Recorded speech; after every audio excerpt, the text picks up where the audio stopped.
बिस्मिल्लाहिर्रहमानिर्रहीम। अस्सलाम वालेकुम डियर स्टूडेंट्स।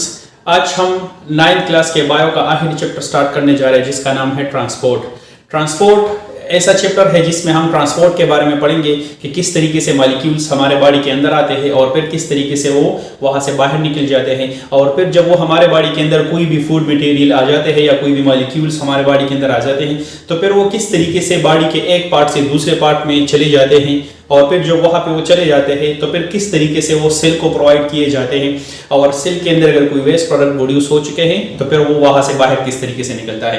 तो ये सारी चीज़ें बेसिकली इसी चैप्टर के अंदर हम डिस्कस कर रहे हैं। लेकिन सबसे पहले यहाँ पे एक टॉपिक आता है जिसका नाम है ट्रांसपायरेशन, कि ट्रांसपायरेशन क्या होता है, कहाँ पे होता है और किस तरीके से होता है। तो ट्रांसपायरेशन बेसिकली एक ऐसा प्रोसेस है जो कि सिर्फ प्लांट्स के अंदर होता है। इसका मतलब यही है कि the loss of water from the aerial part of the plant in the form of vapours. मतलब यही है कि अगर वेपर्स के फॉर्म में अगर प्लांट के ऊपर वाले पार्ट से अगर पानी बाहर निकलता है तो उसको हम कहते हैं ट्रांसपायरेशन। मतलब ये है। अब एरियल पार्ट कौन सा होता है? एरियल पार्ट बेसिकली अगर ये हमारे पास एक प्लांट है तो एरियल पार्ट वो होता है जो कि जमीन के ऊपर होता है। मतलब ये जमीन है, ये उसके नीचे रूट्स है इसके, और रूट्स के ऊपर मतलब जो रूट्स के अलावा ये स्टेम, इसके अलावा ये लीव्स वगैरह, इसमें जितने भी पार्ट आते हैं तो इस पूरे पार्ट को हम एरियल पार्ट कहते हैं। एरियल पार्ट का मतलब जो कि जमीन से ऊपर होता है। तो इस वाले पार्ट से प्लांट के पानी निकलता है वेपर्स के फॉर्म में, और उस प्रोसेस को हम कहते हैं। अब ऐसा क्यों होता है? तो ऐसा इसी वजह से होता है क्योंकि प्लांट्स तो जमीन के अंदर मौजूद होता है और वो वहां पे बहुत ज्यादा पानी को एब्जॉर्ब कर लेते हैं, उसकी जरूरत से ज्यादा पानी को भी वो एब्जॉर्ब कर लेते हैं। तो जब वो उन पानी को एब्जॉर्ब कर लेते हैं तो उसकी मदद से फिर वो उस पानी को बाहर निकाल देते हैं। पहला रीजन तो यही है कि जो इजाफी वाटर होता है वो उसके बॉडी से निकल जाता है। और इसका जो दूसरा रीजन है, जो सबसे इंपॉर्टेंट रीजन है, वो यही है कि सॉइल के अंदर बहुत ज्यादा यहाँ पे मिनरल्स वगैरह मौजूद होते हैं। तो जब वो प्लांट पानी को एब्जॉर्ब कर लेते हैं तो साथ में वो मिनरल्स भी उसके साथ आ जाते हैं प्लांट के बॉडी में, और फिर जब वो पानी यहाँ से रूट से लिया जाता है, स्टेम में चलता है, स्टेम से फिर लीफ में चलता है और मुख्तलिफ पार्ट्स में चलता है, तो वो अपने साथ उन न्यूट्रिएंट्स को भी लेके जाते हैं। तो मतलब सेल में जहां पे भी न्यूट्रिएंट्स की जरूरत होती है वहां पे उसको लेके जाते हैं। तो इसी तरीके से ये प्लांट्स पानी को एब्जॉर्ब कर लेते हैं और फिर उसको वहां से बाहर निकाल देते हैं। तो ये एक रास्ता बनते हैं, यहाँ से पानी आता है और उसके साथ अपने न्यूट्रिएंट्स भी होते हैं, और तो जब वो इसी रास्ते से ऊपर जाते हैं तो पानी भी ऊपर चलता है और साथ में वो न्यूट्रिएंट्स भी उसके साथ साथ चलते हैं, और जिन सेल्स को न्यूट्रिएंट्स की जरूरत पड़ती है, मिनरल्स की जरूरत पड़ती है, वो एब्जॉर्ब कर लेते हैं और अपने बहुत सारे प्रोडक्ट्स वो उससे बना लेते हैं। तो इसी तरीके से ये रेस्पायरेशन किया जाता है। और रेस्पायरेशन जो होता है कि मतलब किस तरीके से ये पानी ऊपर जाता है, तो प्लांट के अंदर एक टिश्यू होता है जिसको हम कहते हैं जाइलम टिश्यूज।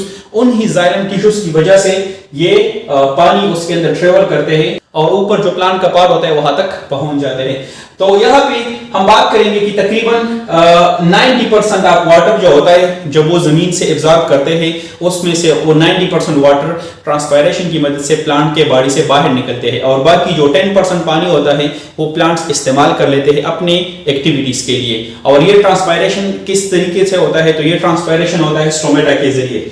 स्टोमेटा एक छोटा सा सुराख होता है, स्मॉल पोर है, इसको हम कहते हैं स्मॉल पोर, जो कि मौजूद होता है लीव्स के ऊपर। जो पत्ते होते हैं उसके ऊपर ये मौजूद होता है, लीव्स के ऊपर, और वहां से उस स्टोमेटा के जरिए वो जो पानी होता है वो बाहर निकलता है प्लांट्स के। और उसके अलावा स्टोमेटा के और भी बहुत सारे फंक्शंस होते हैं कि मतलब स्टोमेटा के जरिए वो कार्बन डाइऑक्साइड को भी कैप्चर कर लेते हैं फोटोसिंथेसिस प्रोसेस के लिए, और प्लांट्स के अंदर जो ऑक्सीजन बनता है वो भी उस स्टोमेटा के जरिए वो बाहर भेजते हैं। तो बेसिकली स्टोमेटा के 3 इंपॉर्टेंट फंक्शन आ गए।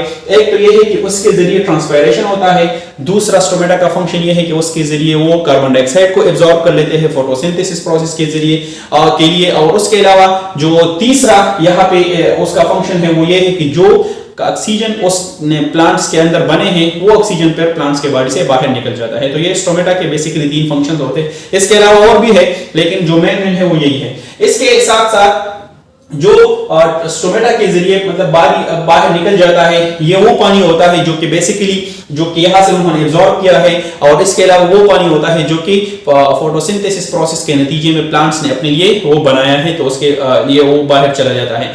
अब ये स्टोमेटा किस तरीके से वो कंट्रोल कर लेते हैं, ये मतलब ये ट्रांसपायरेशन किस तरीके से कंट्रोल कर लेते हैं स्टोमेटा, क्यों ओपन होता है, क्यों बंद होता है, या हम अगर ये कहेंगे कि कैसे ओपन होता है, कैसे बंद होता है, वो तो डिस्कस करेंगे। लेकिन उससे पहले मैं दोबारा बता देता हूं कि ट्रांसपायरेशन एक ऐसा प्रोसेस है जिसमें प्लांट के ऊपर वाले पार्ट से वो पार्ट जो कि जमीन के ऊपर हो वहां से पानी बाहर निकलता है वेपर के फॉर्म में, तो इसको हम कहते हैं ट्रांसपायरेशन। और ये क्यों होता है, ये इसी वजह से होता है क्योंकि प्लांट्स बहुत ज्यादा पानी एब्जॉर्ब कर लेते हैं, तो जो जरूरत से ज्यादा पानी होता है वो ट्रांसपायरेशन के जरिए निकाल लेते हैं। और साथ में प्लांट्स जब पानी जमीन से एब्जॉर्ब कर लेते हैं तो उसमें बहुत सारे न्यूट्रिएंट्स भी होते हैं, तो प्लांट्स के बॉडी के अंदर वो न्यूट्रिएंट्स आ जाए तो इसी वजह से वो उसको मतलब ऊपर की तरफ लेके जाते हैं, तो साथ में वो न्यूट्रिएंट्स भी ट्रेवल कर लेते हैं। और ये ट्रांसपायरेशन होता है स्टोमेटा के जरिए। स्टोमेटा एक छोटा सुराख होते हैं, बहुत सारे सुराख होते हैं बेसिकली जो कि लीफ के सरफेस पे ये मौजूद होते हैं, और वहां पे उसके जरिए ट्रांसपायरेशन का काम किया जाता है। और उसके अलावा प्लांट्स जितना पानी एब्जॉर्ब करता है उसमें 90% से ज्यादा पानी वो ट्रांसपायरेशन की मदद से बाहर भेजता है, और बाकी 10% वो अपनी एक्टिविटीज के लिए इस्तेमाल कर लेते हैं। अब ये ट्रांसपायरेशन कब होगा और कैसे होगा, तो वो यहाँ पे हम डिस्कस करेंगे। ट्रांसपायरेशन बेसिकली होता है दिन के वक्त, और दिन के वक्त इसी वजह से होता है क्योंकि दिन के वक्त स्टोमेटा ओपन होता है। तो इसका मतलब ये है कि अगर स्टोमेटा ओपन है तो ट्रांसपायरेशन हो रहा है, अगर स्टोमेटा बंद है तो ट्रांसपायरेशन फिर नहीं होगा।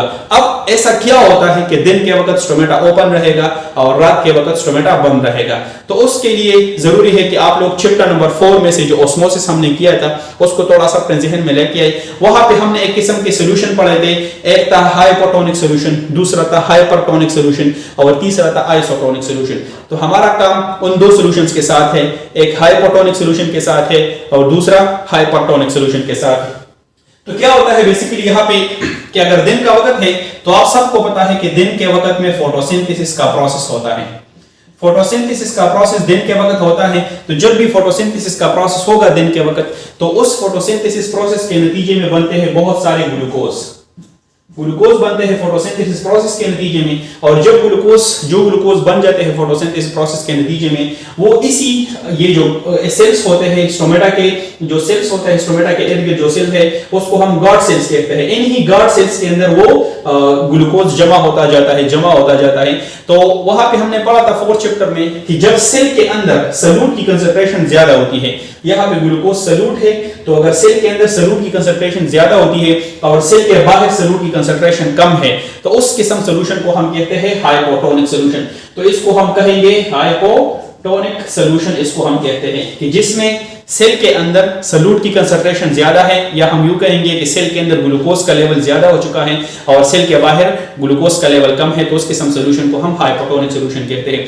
ग्लूकोज ज्यादा क्यों हो गया, क्योंकि दिन का वक्त है, और आप सबको पता है कि इस गार्ड सेल के अंदर क्लोरोफिल होता है, स्टोमेटा होते हैं, जिस तरह प्लांट्स के हर एक सेल में तकरीबन होते हैं, लीफ में जो मौजूद होते हैं वहां पे मौजूद होता है क्लोरोफिल। उस क्लोरोफिल की मदद से वो फोटोसिंथेसिस करते हैं, दिन के वक्त फोटोसिंथेसिस की मदद से ग्लूकोज बनते हैं, वो ग्लूकोज इसके अंदर स्टोर होते हैं, और जब ग्लूकोज धीरे धीरे स्टोर होते जाएंगे तो वहां पे ग्लूकोज का लेवल बढ़ता जाएगा और हाइपोटोनिक का सॉल्यूशन क्रिएट हो जाएगा।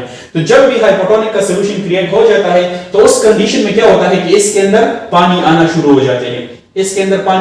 हो जाते हैं, तो हम यूं कहेंगे कि जब उसके अंदर पानी आ जाते हैं तो वो सेल टर्जिड हो जाएगी। जब सेल के अंदर पानी आ जाता है तो सेल के जो वैक्यूल्स होते हैं वो स्वेल अप हो जाएंगे, वो पानी को जमा करेंगे और वो सेल टर्जिड हो जाएगी। तो जब सेल टर्जिड हो जाएगी तो वो एक दूसरे से अलग हो जाएगी, एक दूसरे से इस तरीके से अलग हो जाएगी, और उसके दरमियान में जो रास्ता है वो खुल जाएगा। तो इसका मतलब ये है कि स्टोमेटा ओपन हो गया। जिस तरह आप लोग यहाँ पे देख सकते हैं, यहाँ पे ये जो सेल है, दो गार्ड सेल है, उन्होंने ये क्लोज है, अब स्टोमेटा यहाँ पे बंद है, तो इसका मतलब यही है कि ये दोनों एक दूसरे के करीब आ चुके हैं। इसका मतलब ये है कि ये स्टोमेटा यहाँ पे बंद है, लेकिन यहाँ पे ये ओपन हो चुका है। यहाँ पे इसी वजह से बंद है क्योंकि यहाँ पे पानी नहीं है। इसको मैं एक्सप्लेन करने जा रहा हूँ कि ये क्यों होता है। लेकिन अगर ये एक दूसरे के बिल्कुल इस तरीके से करीब है तो ये बंद है, लेकिन अगर इस दोनों सेल्स के अंदर पानी आ गया तो ये अपनी अपनी पोजीशन पे चले जाएंगे और सेल टर्जिड होता जाएगा।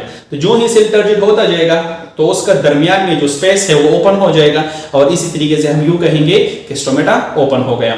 दोबारा मैं बता देता हूं, ये पूरा प्रोसेस दिन के वक्त होता है। दिन के वक्त क्यों होता है? क्योंकि दिन के वक्त फोटोसिंथेसिस का प्रोसेस होगा। तो जब फोटोसिंथेसिस का प्रोसेस इन दो सेल्स के अंदर हो जाता है तो वहां पे ग्लूकोज क्रिएट हो जाएंगे, और जब ग्लूकोज बनेंगे तो वो ग्लूकोज धीरे धीरे बढ़ना शुरू हो जाएंगे, उसका ज्यादा मिकदार में होना शुरू हो जाएंगे। तो जब ग्लूकोज सेल के अंदर ज्यादा होते हैं और सेल के बाहर ग्लूकोज का लेवल कम होता है तो उस कंडीशन को हम हाइपोटोनिक सोल्यूशन कहते हैं। और हाइपोटोनिक सोल्यूशन के दौरान फिर पानी जो होता है वो सेल के अंदर आता है। तो जब सेल के अंदर पानी आ जाता है तो उस दौरान सेल टर्जिड हो जाएगा, और जब सेल टर्जिड हो जाएगा तो इसका मतलब यही है कि स्टोमेटा ओपन हो गया। अब ऐसा क्यों होता है कि हाइपोटोनिक सोल्यूशन में पानी क्यों सेल के अंदर आ जाता है? तो वो इसी वजह से आते हैं क्योंकि यहाँ पे ग्लूकोज का लेवल ज्यादा हो चुका है, और जब ग्लूकोज का लेवल ज्यादा हो चुका है, बाहर कम है, तो पानी सेल के अंदर आएगा ताकि इस लेवल को मेंटेन रख सके, ताकि ग्लूकोज ज्यादा हो चुके हैं उसको मेंटेन रख सके। तो इसी वजह से ज्यादा पानी सेल के अंदर आता जाएगा और सेल टर्जिड हो जाएगा और स्टोमेटा ओपन हो जाएगा। इसके अलावा अब स्टोमेटा बंद किस तरीके से होगा? तो वो होता है नाइट टाइम के दौरान। अब नाइट टाइम में क्या होता है कि नाइट टाइम में फोटोसिंथेसिस नहीं होता। आप सबको पता है कि जब सूरज नहीं होता तो फिर फोटोसिंथेसिस भी नहीं होता। तो रात का वक्त हो चुका है, फोटोसिंथेसिस नहीं हो रहा, और जो उसके पास अपने ग्लूकोज है, मतलब जो दिन के वक्त उसने अपने ग्लूकोज बना लिए हैं, ये ग्लूकोज या तो वो इस्तेमाल कर लेंगे या उसके बॉडी से बाहर निकल जाएंगे, दूसरे सेल्स में चले जाएंगे, लेकिन उसके अंदर ग्लूकोज का लेवल कम हो जाएगा। तो जब सेल के अंदर ग्लूकोज का लेवल कम हो जाएगा और बाहर ग्लूकोज का लेवल ज्यादा हो जाएगा, क्योंकि जो ग्लूकोज उसने बनाया है वो बाहर भेज देंगे, तो बाहर ग्लूकोज का लेवल ज्यादा हो जाएगा। और जब ग्लूकोज का लेवल बाहर ज्यादा हो जाएगा तो उस कंडीशन में क्या होता है कि सेल के अंदर ग्लूकोज का लेवल कम है और पानी का लेवल ज्यादा हो चुका है। तो इस कंडीशन को हम कहते हैं हाइपरटोनिक सोल्यूशन। हाइपरटोनिक सोल्यूशन उसको हम कहते हैं। मतलब जब सेल के अंदर सॉल्यूट का या ग्लूकोज का लेवल कम है और सेल के बाहर ज्यादा है तो उस कंडीशन को हम हाइपरटोनिक सोल्यूशन कहते हैं। और उस सोल्यूशन के दौरान सेल के अंदर जो पानी होता है वो बाहर निकलना शुरू करेगा, और जब सेल के पास जो अपना पानी है वो बाहर निकलना शुरू करेगा तो सेल जो मतलब पहले इस तरीके से थे, स्टोमेटा ओपन थे, तो धीरे धीरे वो इस तरीके से अपनी पोजीशन पे आ जाएगा और उससे जो पानी है वो बाहर निकल जाएगी और स्टोमेटा क्लोज हो जाएगा, जिस तरह यहाँ पे दिखाए गए। ये दोनों सेल एक दूसरे के करीब आ जाएंगे और इसी तरीके से वो जो स्टोमेटा है वो बंद हो जाएगा रात के वक्त। मैं दोबारा बता देता हूं कि अगर दिन का वक्त है तो फोटोसिंथेसिस तो हो रहा है, लेकिन रात के वक्त फोटोसिंथेसिस नहीं होता। और जब फोटोसिंथेसिस नहीं होता तो इस सेल के पास जो अपना ग्लूकोज है या तो उसने वो इस्तेमाल कर लिया या सेल के बाहर निकल आ गया, लेकिन यहाँ पे ग्लूकोज का लेवल कम हो जाएगा। और जब ग्लूकोज का लेवल कम हो जाएगा तो इसका मतलब यह है कि सेल के बाहर ग्लूकोज का लेवल ज्यादा हो चुका है, तो जो पानी सेल ने दिन के वक्त एब्जॉर्ब किया था वो सारे पानी बाहर निकल जाएंगे, धीरे धीरे वो बाहर निकलना शुरू करेंगे। और जब वो बाहर निकलना शुरू करेंगे तो सेल के अंदर अगर पानी था तो सेल टर्जिड था, लेकिन अगर सेल के अंदर से पानी निकल गया तो वो टर्जिड पर नहीं रहेगा, तो वो अपने टर्जिडिटी को लॉस कर देता है। और जब अपने टर्जिडिटी को लॉस कर देता है तो सेल अपने पोजीशन पे आ जाएंगे और एक दूसरे के साथ चिपक जाएंगे और इसी तरीके से वो स्टोमेटा बंद हो जाएगी। तो इसी वजह से हम कहते हैं कि ट्रांसपायरेशन दिन के वक्त होता है और रात के वक्त ट्रांसपायरेशन नहीं होता। उसका जो सबसे मेन रीजन है वो यही है कि दिन के वक्त स्टोमेटा ओपन होता है। किस तरह ओपन होगा मैंने बता दिया, और रात के वक्त स्टोमेटा बंद होता है। ये किस तरीके से बंद होता है ये भी मैंने बता दिया। तो रात के वक्त स्टोमेटा बंद है, दिन के वक्त ओपन है, इसी वजह से ट्रांसपायरेशन दिन के वक्त होता है और रात के वक्त नहीं होता। तो इस प्रोसेस को हम ट्रांसपायरेशन कहते हैं। मैंने डिटेल में आपको बता दिया कि किस तरीके से होता है और कहां पे होता है। अब कुछ ऐसी चीजें हैं जो कि इसी ट्रांसपायरेशन को बहुत ज्यादा इफेक्ट कर देती है, मतलब इसी की वजह से ट्रांसपायरेशन या तो बहुत ज्यादा होता है या ट्रांसपायरेशन उसकी वजह से बहुत ज्यादा कम होते हैं। अब वो कौन कौन सी चीजें हैं तो वो यहाँ पे हमने लिखे हैं कि कौन कौन सी चीजें हैं। इसमें सबसे पहले आता है लाइट, कि मतलब लाइट किस तरीके से ट्रांसपायरेशन को इफेक्ट कर देती है। लाइट का मतलब सनलाइट। यहाँ पे तो ये जो लाइट है ये डायरेक्टली प्रोपोर्शन है। अब डायरेक्टली प्रोपोर्शन का मतलब यही है कि अगर लाइट इंक्रीज होता है तो ट्रांसपायरेशन का लेवल भी इंक्रीज होगा, ट्रांसपायरेशन का रेट भी बहुत ज्यादा होता है। वो क्यों होता है तो वो इसी वजह से यहाँ पे देख ले कि यहाँ पे हमने बता दिया है कि बेसिकली अगर दिन का वक्त है तो दिन के वक्त में जाहिर सी बात है कि लाइट होगा ना। अब जब लाइट होती है तो साथ में फोटोसिंथेसिस होगा और जो ट्रांसपायरेशन का रेट है वो ज्यादा होगा। इसी तरीके से यहाँ पे लाइट कब होती है, लाइट दिन के वक्त होती है, तो इसका मतलब यह है कि दिन का वक्त है तो स्टोमेटा ओपन है। अगर ये लाइट नहीं है, रात का वक्त है या लेट्स सपोज क्लाउड्स आए हुए हैं, तो उस दौरान फिर फोटोसिंथेसिस का रेट कम होगा। तो जब लाइट कम होता है तो इसका मतलब यह है कि फोटोसिंथेसिस का रेट कम होता है, और जब फोटोसिंथेसिस का रेट कम होता है तो यहाँ पे ग्लूकोज नहीं बनेंगे, और जब यहाँ पे ग्लूकोज नहीं बनेंगे तो ट्रांसपायरेशन का रेट भी कम होता जाएगा। तो जितना लाइट ज्यादा होती है उसी तरीके से उतने हिसाब से ये जो ट्रांसपायरेशन का लेवल है ये भी ज्यादा होगा।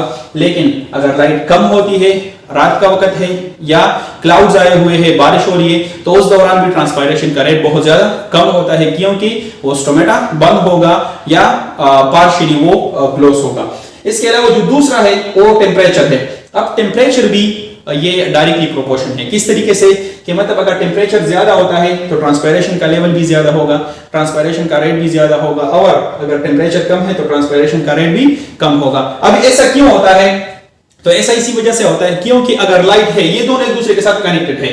अगर लाइट है तो लाइट के दौरान टेम्परेचर पर ज्यादा होगा।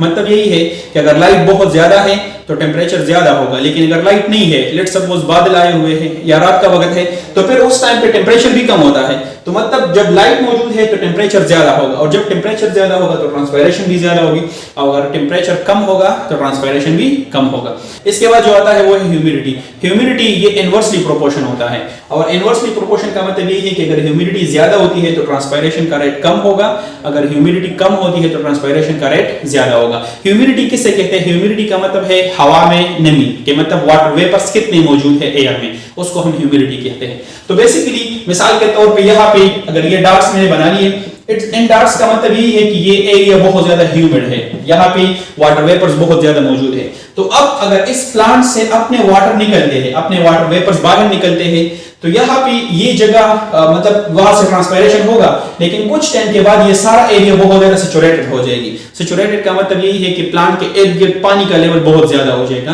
तो प्लांट के पास अपना जो पानी है फिर वो आसानी से बाहर नहीं निकलेगा, वो आसानी से बाहर नहीं निकलेगा, और इसी तरीके से ट्रांसपायरेशन का लेवल या रेट कम हो जाएगा। इसके हिसाब से फिर अगर हम बात करें मिसाल के तौर पे यहाँ पे अगर ये वाटर वेपर्स नहीं है तो प्लांट से पानी बाहर निकलेंगे और वहां पे उसको कोई भी रुकावट नहीं होगी, तो इसी तरीके से ट्रांसपायरेशन पर ज्यादा होगा।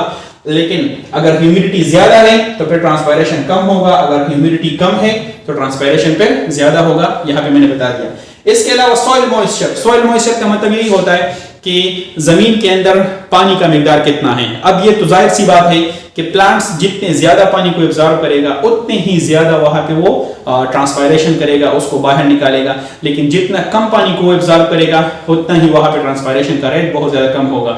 इसी वजह से जो डेजर्ट्स के अंदर प्लांट्स रहते हैं वहां पे चूंकि जमीन के अंदर पानी नहीं होता, कम होता है बहुत ज्यादा, तो वहां पे उनमें ट्रांसपायरेशन का रेट भी बहुत ज्यादा कम होता है। लेकिन ऐसे एरियाज जहां पे पानी बहुत ज्यादा होती है तो वहां पे फिर ट्रांसपायरेशन का रेट भी उन प्लांट्स में ज्यादा होता है। तो सॉइल मॉइस्चर भी डायरेक्टली प्रोपोर्शन है कि अगर जमीन के अंदर पानी ज्यादा है तो ट्रांसपायरेशन भी ज्यादा होगी, अगर जमीन के अंदर पानी का मिकदार कम है तो उस हिसाब से फिर ट्रांसपायरेशन भी कम होगी। इसके अलावा विंड क्या भी डायरेक्टली प्रोपोर्शन है ट्रांसपायरेशन के साथ। विंड का मतलब है एयर इन मोशन, मतलब जब हवा चलती है तो इसको हम विंड कहते हैं। तो अगर हवा ज्यादा चलती है तो ट्रांसपायरेशन का रेट ज्यादा होगा, अगर हवा नहीं है तो ट्रांसपायरेशन का रेट कम होगा। अब उसका रीजन क्या है, ये कैसे हो सकता है? तो मिसाल के तौर पे यहां से पानी बाहर निकल रहे और वो वेपर्स जो पानी से बाहर निकलते हैं वो यहाँ पे प्लांट के करीब करीब जमा हो जाते हैं। तो एक टाइम ऐसा आएगा कि ये सारा एरिया सैचुरेटेड हो जाएगा, मतलब पानी से भर जाएगा। तो जब वो पानी से भर जाएगा तो फिर मजीद पानी बाहर नहीं निकल सकता। जब मजीद पानी बाहर नहीं निकल सकता तो इसका मतलब ये है कि वो एरिया सैचुरेटेड हो जाता है और उस टाइम पे ट्रांसपायरेशन का रेट बहुत ज्यादा कम हो जाएगा। लेकिन अगर हवा चलती है तो यहां से जो वाटर वेपर्स निकलेंगे हवा उसको वहां से लेके जाएंगे, उसको रिमूव करेंगे वहां से, तो इसका मतलब ये है कि ये जगह खाली रहेगा, और जब ये जगह खाली रहेगी तो वहां पे मजीद पानी प्लांट से बाहर निकलता जाएगा। तो अगर हवा नहीं है तो ये एरिया सैचुरेटेड हो जाएगा, ट्रांसपायरेशन का लेवल कम हो जाएगा। लेकिन अगर हवा चल रही है तो जो ही यहाँ से जो वेपर्स निकलेंगे पानी हवा उसको वहां से लेके जाएगी और यहाँ पे ये जगह खाली रहेगी, और इसी तरीके से वहां पे फिर जो ट्रांसपायरेशन का रेट है वो इंक्रीज होता जाएगा। इसके बाद जो आगे आता है वो है number and distribution of stomata. अब नंबर ऑफ स्टोमेटा का तो समझ आता है कि मतलब जाहिर सी बात है कि जितने स्टोमेटा ज्यादा होंगे किसी प्लांट में वहां पे ट्रांसपायरेशन भी ज्यादा होगी, अगर स्टोमेटा कम है तो ट्रांसपायरेशन कम होगी। तो ये स्टोमेटा कौन से प्लांट्स में ज्यादा होते हैं, कौन से में कम होते हैं? जो प्लांट्स डेजर्ट्स के अंदर होते हैं वहां पे, जो सहरा के अंदर होते हैं वहां पे पानी का मिकदार कम होता है, तो उन प्लांट्स में भी स्टोमेटा की मिकदार बहुत ज्यादा कम होती है। लेकिन जो प्लांट्स ऐसे एरियाज में रहते हैं जहाँ पे पानी बहुत ज्यादा मिकदार में मौजूद है तो फिर वहां पे स्टोमेटा की तादाद भी फिर ज्यादा होती है। तो जितना ज्यादा स्टोमेटा होगा उतना ही ट्रांसपायरेशन का रेट ज्यादा होगा, जितना स्टोमेटा की तादाद कम होती है उतना ही जो ट्रांसपायरेशन है वो कम होगी। लेकिन यहाँ पे एक और बात आती है जिसका मतलब है डिस्ट्रीब्यूशन ऑफ स्टोमेटा। अब डिस्ट्रीब्यूशन ऑफ स्टोमेटा का मतलब यही है कि प्लांट्स के ऊपर या प्लांट के लीफ के ऊपर ये स्टोमेटा कहाँ पे प्रेजेंट होता है। तो इसका मतलब यही है कि कुछ प्लांट्स ऐसे होते हैं, मिसाल के तौर पे ये एक लीफ है और लीफ के दो साइड होते हैं, एक ऊपर वाला साइड और एक नीचे वाला साइड। तो कुछ प्लांट्स ऐसे होते हैं जिसमें स्टोमेटा बिल्कुल ऊपर सरफेस पे मौजूद है, मतलब अगर रोशनी ऊपर से पड़ती है सनलाइट तो ये एरिया डायरेक्टली सन को एक्सपोज होता है। तो जो एरिया डायरेक्टली सन को एक्सपोज है अगर स्टोमेटा वहां पे मौजूद है तो फिर ट्रांसपायरेशन का रेट ज्यादा होगा। उसका रीजन यही है कि अगर इसके ऊपर लाइट पड़ती है तो यहाँ पे जितने भी स्टोमेटा के गार्ड सेल्स होते हैं वो फोटोसिंथेसिस करेंगे और उसकी मदद से वहां पे जो ट्रांसपायरेशन का रेट है वो ज्यादा होगा। लेकिन अगर ये जो स्टोमेटा होते हैं वो नीचे साइड पे मौजूद है, मतलब कुछ बहुत सारे प्लांट्स में ऊपर साइड पे कुछ में नीचे साइड पे मौजूद है, तो अगर जो नीचे साइड पे स्टोमेटा मौजूद होते हैं तो उस पे सनलाइट डायरेक्टली नहीं पड़ती, सनलाइट इधर आती है और स्टोमेटा इधर होते हैं। तो उसमें इस तरह होगा कि फिर कुछ स्टोमेटा ओपन होंगे, कुछ बंद होंगे, कुछ पार्शियली ओपन होंगे, कुछ पार्शियली क्लोज होंगे। तो उस हिसाब से फिर स्टोमेटा जो नीचे मौजूद है उन प्लांट में फिर ट्रांसपायरेशन का रेट थोड़ा सा कम होगा। लेकिन जिन प्लांट्स में स्टोमेटा ऊपर के साइड पे मौजूद होते हैं, लीफ के अपर सरफेस पे मौजूद है, वहां पे फिर ट्रांसपायरेशन का रेट ज्यादा होगा उसके मुकाबले में जहां पे लीफ के नीचे साइड पे स्टोमेटा की होती है। तो ये थे जो factor affecting rate of transpiration. इसके बाद हम डिस्कस करेंगे कि ट्रांसपायरेशन के फायदे कौन कौन से हैं। ट्रांसपायरेशन तो हमने डिटेल से पढ़ लिया कि क्या होता है, कहाँ पे होता है, लेकिन अब हम ये पढ़ेंगे कि सिग्निफिकेंस ऑफ ट्रांसपायरेशन कौन कौन से हैं। तो ट्रांसपायरेशन के फायदे यही है कि सबसे पहले कि ये प्लांट्स को कूल रखता है। प्लांट्स को कूल रखने का मतलब यही होता है कि प्लांट्स के बॉडी के अंदर बहुत ज्यादा मेटाबॉलिक एक्टिविटीज वो चल रही होती है, तो उस एक्टिविटीज के दौरान हीट प्रोड्यूस होता है। तो उन हीट का फिर प्लांट्स अपने बॉडी से बाहर निकालते हैं, तो मतलब वो हीट फिर पानी के अंदर डिसॉल्व हो जाता है और जब वो पानी प्लांट से बाहर निकलता है तो इसी तरीके से वो हीट भी प्लांट के बॉडी से बाहर निकलता है। इसका बिल्कुल सेम टू सेम इस तरीके से होता है ह्यूमंस में भी होता है कि मतलब हम हमारे बॉडी के अंदर जो हीट प्रोड्यूस हो चुका है वो पसीने की फॉर्म में, हमारे बॉडी से जो पसीना निकलता है उसकी फॉर्म में वो हीट हमारे बॉडी से निकलता है, तो हमारे बॉडी को कूल रखता है, उसके टेम्परेचर को मेंटेन रखता है। इसी तरीके से प्लांट्स में भी यही होता है कि मतलब उसको थोड़ा सा कूल रखते हैं कि अगर उसके बॉडी के अंदर जो हीट प्रोड्यूस हो चुका है उससे।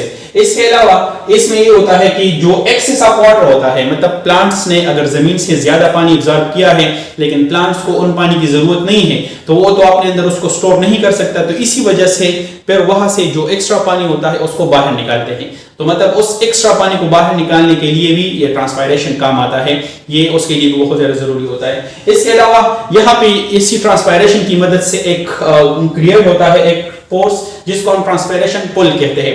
अब ट्रांसपायरेशन पुल का मतलब यही होता है कि मतलब जमीन से जब वो पानी को एब्जॉर्ब कर लेते हैं और वहां से ऊपर से पानी बाहर निकलता है तो वहां पे पानी की कमी आ जाएगी, तो उस कमी को पूरा करने के लिए जमीन से नए नए पानी को एब्जॉर्ब कर लेते हैं। तो उसी ट्रांसपायरेशन पुल की मदद से क्या होता है कि वहां पे फ्रेश वाटर को एब्जॉर्ब कर लेते हैं। फ्रेश वाटर का मतलब यही है कि जो प्लांट्स के अंदर पानी मौजूद है वो तो चल चुका है, वो बाहर निकल चुका है और जमीन से ताजा ताजा पानी को एब्जॉर्ब कर लेते हैं। और जब जमीन से फ्रेश पानी एब्जॉर्ब किया जाता है तो उसके दौरान वहां पे फिर मिनरल्स भी उसके साथ एब्जॉर्ब किए जाते हैं, मतलब सिर्फ पानी पे नहीं आता कि मतलब उसके साथ साथ मिनरल्स भी आता है। तो अगर ये ट्रांसपायरेशन नहीं होता तो प्लांट्स के अंदर पानी चला जाता, वहां पे जमा होता और एक मरतबा प्लांट्स बढ़ जाता तो फिर मजीद पानी वो नहीं एब्जॉर्ब कर लेता और उसके अंदर जो न्यूट्रिएंट्स होते हैं वो इस्तेमाल कर लेते और नए नए न्यूट्रिएंट्स उसके बॉडी के अंदर आ जाते हैं या मिनरल्स उसके बॉडी के अंदर आ जाते हैं। तो इसी वजह से क्या होता है कि अगर ट्रांसपायरेशन हो रहा है तो मजीद नए नए मिनरल्स को एब्जॉर्ब कर लेते हैं, फ्रेश वाटर को एब्जॉर्ब कर लेते हैं और प्लांट्स हेल्दी रहता है।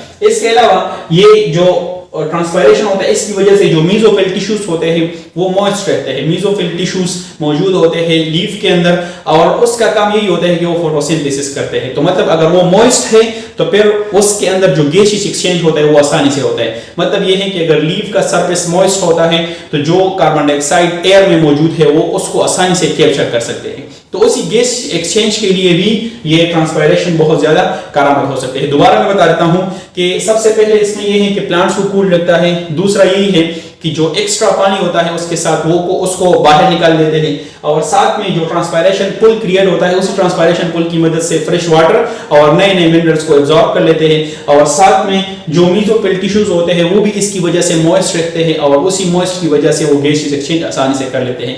लेकिन इन फायदों के अलावा इसके कुछ नुकसान भी हैं, और इसका जो सबसे बड़ा नुकसान वो यही है कि इसकी वजह से प्लांट्स खत्म हो सकते हैं। किस तरीके से खत्म होंगे? मिसाल के तौर पे अगर जमीन के अंदर पानी की कमी है बहुत ज्यादा, और जब जमीन के अंदर पानी की कमी होती है तो जो पानी प्लांट्स के साथ अपना मौजूद है वो तो उसको बाहर निकालेगी क्योंकि स्टोमेटा ओपन है और ट्रांसपायरेशन हो रहा है, लेकिन मजीद पानी जमीन से वो एब्जॉर्ब नहीं कर सकता, तो उसके नतीजे में प्लांट वो मुरझा जाएगा, और जिसको हम विल्टिंग कहते हैं, प्लांट्स वो उससे खत्म हो सकता है, वो खराब हो सकते हैं।